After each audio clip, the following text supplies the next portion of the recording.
வணக்கம் தமிழ்நாடு. டிஎம்கேவை அழிக்க யாராலையும் முடியாது, இப்போத்துக்கும் எப்போத்துக்கும். ஏன்னா உங்களுக்கு ஒரு எக்ஸாம்பிள் சொல்கிறேன். உங்களுக்கு அரசியல் நிறைய பேர் ஏதாவது கியாமியான்னு கத்தினே இருப்பாங்க, டெய்லி 10 வீடியோ போடும். நான் உங்களுக்கு பாயிண்ட்டாக சொல்கிறேன், நான் உங்களுக்கு புரியல. That's okay. ஃபஸ்ட்டு பிரம்மாண்ட மாநாடு ஃபஸ்ட்டு யார் நடத்துனது? அதிகமாக கூட்டம் வந்தது யாருக்கு? விஜயகாந்த் ஐயாக்கு, அப்புறம் விஜய்க்கு, அப்புறம் நம்ம எம்ஜிஆர் தாத்தாங்க. ஏன்னா அந்த காலத்தில் எல்லோரும் நேராக தான் வந்து பார்ப்பாங்க. அப்போ ரைட்டா ஒரு எக்ஸாம்பிள் சொல்கிறோம். அவ்வளோ கூட்டம் வச்சுருந்த நம்ம விஜயகாந்த் ஐயா ஏன் தனியாக நிற்கல? ஒரு டிஎம்கே அடிக்க ஒரு யானை பலம் வேணும், ஒரு பெரிய ஆலமரம் வேணும் அப்படின்னு வச்சுக்கலாம். அப்போ அவர் போய் சேர்ந்த கூட்டம் எது? ஏடிஎம்கே. ஏடிஎம்கே நான் தூக்கி பேசல, கட்டமைப்புன்னு ஒன்று இருக்குது. நீங்கள் இப்போ தான் ஆரம்பிக்கிறீங்க, கிரவுண்டுக்குள்ளே இப்போ தான் வந்து சீமானையா விஜயாக்கு இந்த கருத்து அரசியல் தெரிஞ்சுக்கிறவங்க உள்ளவாங்க. இன்னும் எங்கால பற்றி பேசுங்கன்னா விவரமாக போயிடுவோம். இல்லை கற்றுக்குறாங்கன்னா ஃபஸ்ட்டு கட்டமைப்பை சொல்கிறேன், நல்லா கேட்டுங்க. டிஎம்கே ஓட் பேங்க் கட்டமைப்பு எப்படி இருக்குன்னு தெரியுமா? ஃபஸ்ட்டு ரவுடிசத்துலேயே பெரிய கட்டமைப்பு இருக்குது, அதை விட்டுருங்க, சைலண்ட்டாக முடிப்பாங்க. செகண்ட், ஐயங்கார் ஓட்டுகள், தெலுங்கர்கள் ஓட்டுகள், கன்னடர்கள் ஓட்டுகள், கேரளர்கள் ஓட்டுகள், இப்போ வடக்கன் ஓட்டுகள் எல்லாமே அவங்ககிட்ட ஸ்ட்ராங்காக இருக்குது. ஏடிஎம்கே கிட்டேயும் டிஎம்கே கிட்டேயும். இப்போ நீங்கள் டிஎம்கே தான் அடிக்க போகிறீங்கன்னா உங்கள் கட்டமைப்புன்னா அங்கங்கே நீங்கள் ஆளுங்களை வச்சிங்கன்னா அதெல்லாம் கேண்டிடேட்டு. அங்கே ஒரு கேண்டிடேட் இருப்பான். ஃபார் எக்ஸாம்பிள் 234 தொகுதியில் ஒரு கேண்டிடேட் தான் நிற்க வைப்பீங்களே, அந்த ஒரு கேண்டிடேட்லேயே 10 கேண்டிடேட் சண்டை போடுவான். இப்போ நீங்கள் புதுசாக வந்த டீம்லாம் அது சீமானையாவுக்கு அவங்க பொருந்தணும்னு நினைக்கிறேன். ரைட்டா? சீமானவையாவை ஓப்பனாக வளர்த்து விட்டது ஏடிஎம்கேவும் டிஎம்கேவும் தான். அதை நீங்கள் புரிஞ்சுக்கணும்.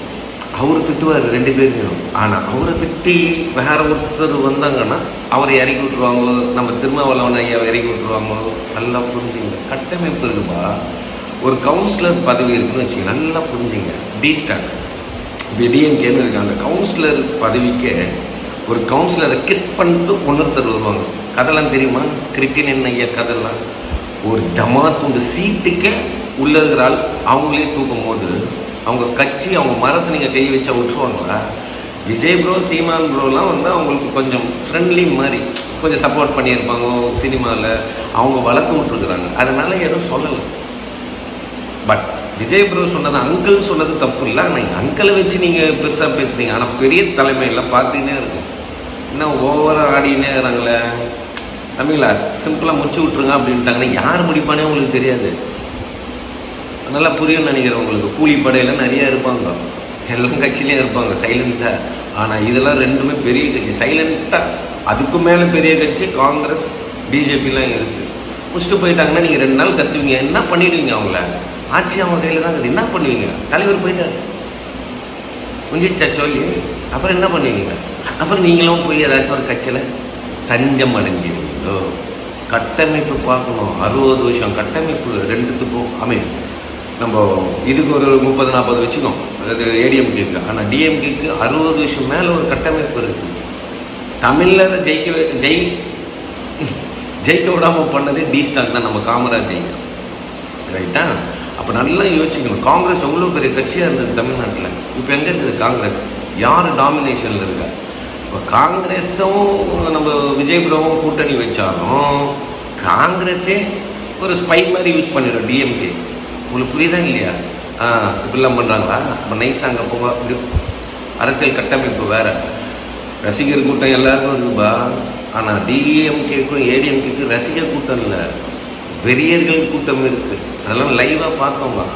அந்த கிரவுண்டே வேறு. எட்டி பார்க்கணும், நல்லா கற்றுக்கணும், தெரிஞ்சுக்கணும். ஆனால் ஓட்டு போட மட்டும்தான் எட்டி பார்த்துட்டு போனோம். நம்ம தொகுதிக்கு யார் நல்லது செய்வாங்க?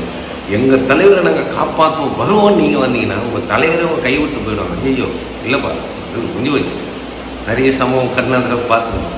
அதனால் பொறுமையாக அரசியலை படிங்க. வந்தோன்னு ஜெயிக்கிறது முடியாது. திருப்பி எக்ஸாம்பிள் சொன்னேன், விஜயகாந்த் ஐயா அவ்வளோ கூட்டத்தை சேர்த்தவர் தனியாக நின்று ஜெயிக்கல, ஏடிஎம்கே கூட சேர்த்து தான் ஜெயிச்சார். யார் தனியாக வந்தீங்கன்னோ, இப்போ விஜய் ப்ரோ சீமான் ப்ரோ வந்தாலும் நீங்கள் ஏடிஎம்கே கூட ஜாயின் பண்ணால் தான் அடிக்க முடியும். யாரை? டிஎம்கே தான். அதுலேயும் மைனாரிட்டி ஓட்டு வருமானு தெரியாது. அதுவும் நிறைய பெரிய பர்சன்டேஜில் இருக்கும். 21%, ஓகே +% வச்சுங்க. அப்படி இருக்கும்போது டிஸ்டாக் அவங்களுக்கு நிறைய செஞ்சுருக்கு.